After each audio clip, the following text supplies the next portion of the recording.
राजधानी पटना और पटना के अंतर्गत दो सीट पाटलिपुत्रा और पटना साहिब। इस समय मैं पटना साहिब लोकसभा सीट के अंतर्गत पटना शहर में हूं और यहाँ जो पार्लियामेंट सीट बनी है उसके तहत इंडिपेंडेंट कैंडिडेट धर्मवीर कुमार भास्कर जो पेशे से चिकित्सक हैं, चुनावी दंगल में हैं। राजधानी की सीट है।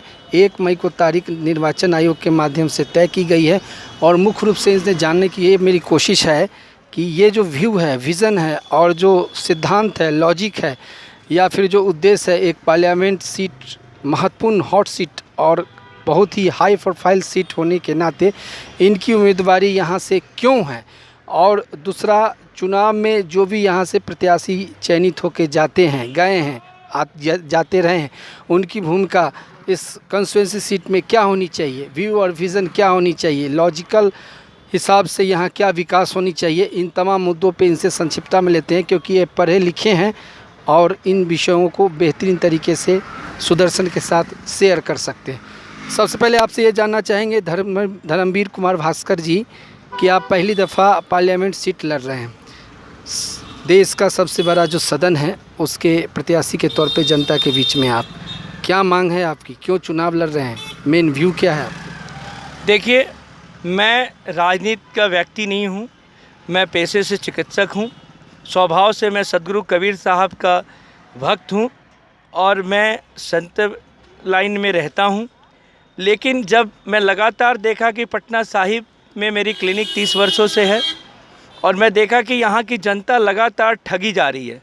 इन बड़े सामंती पार्टियों के जो उम्मीदवार हैं वो सब ऐसे उम्मीदवार हो रहे हैं जो जनप्रतिनिधि नाम के हैं, लेकिन ये तो सामंती प्रतिनिधि हैं। जीतने के बाद जनता के दुख दर्द से इनको कोई मतलब नहीं होता और ये चीज़ें मैं लगातार देखता आ रहा हूँ।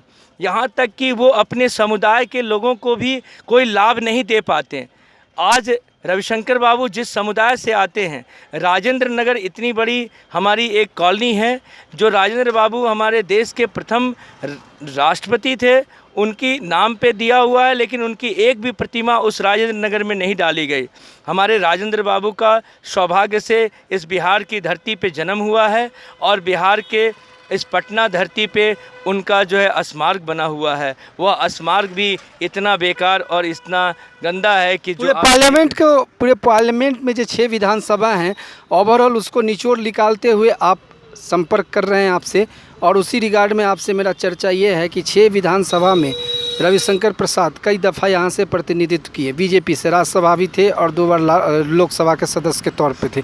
लेकिन अगर ओवरऑल पूरे 6 विधानसभा को इंक्लूड किया जाए तो जो फतुहा है या बख्तियारपुर का है, उसमें जो ग्रामीण इलाके हैं, जो स्लम इलाका है शहर के 4 विधानसभा में, वहाँ क्या विकास हुआ, क्या सार्वजनिक विकास हुआ, क्या मोदी सरकार जिस तरह की विकास की वकालत करती है वो विकास हुआ क्या? सीधा मुद्दा है, सीधा सवाल है, जवाब सीधा दीजिए। देखिए, आज वो कभी भी जीतने के बाद नहीं आते, जिसका नतीजा है कि आपके बख्तियारपुर, फतुहा, दनियामा, इन तमाम बहुत सारे क्षेत्रों में उनको हुड आउट किया जा रहा है। उनको दुत्कारा गया है कि आपको 5 साल के बाद आज दिखाई दिया है।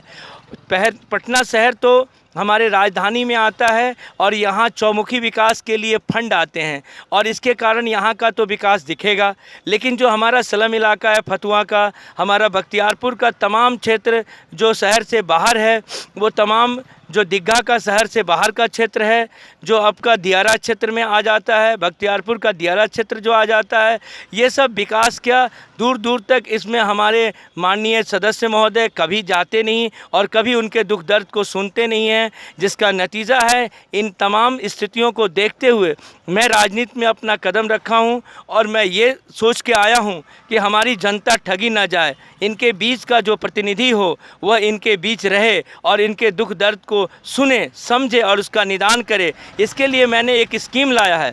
मैं हर क्षेत्र में एक ऐसा सेंटर खोलूँगा जिसका नाम होगा जन कल्याण केंद्र, और इसमें जनता के चाहे रोज़गार की समस्या उसकी हो, चाहे उसके शिक्षा बाल बच्चों की विकास के लिए ज़रूरत हो, चाहे स्वास्थ्य से संबंधित कोई उसको ज़रूरत हो, जिसमें तमाम इसके साथ वो जो है शहर के अपने क्षेत्र के किसी भी तरह के नाला, पुल, पुलिया, किसी बिजली, पानी, हॉस्पिटल, स्कूल, तमाम किसी भी व्यवस्था की कमी के लिए वह अपने इस जन कल्याण केंद्र में जाकर एप्लीकेशन देगा और अपनी कहने का मतलब एक जनसंपर्क कार्यालय हर विधानसभा में आप खोलने जाएंगे, जनता अगर आपको यहाँ से चुन के पार्लियामेंट भेजती है तो। जी। और जो स्लम्ड इलाका है उस पर आपका विकास निश्चित तौर पे होगा।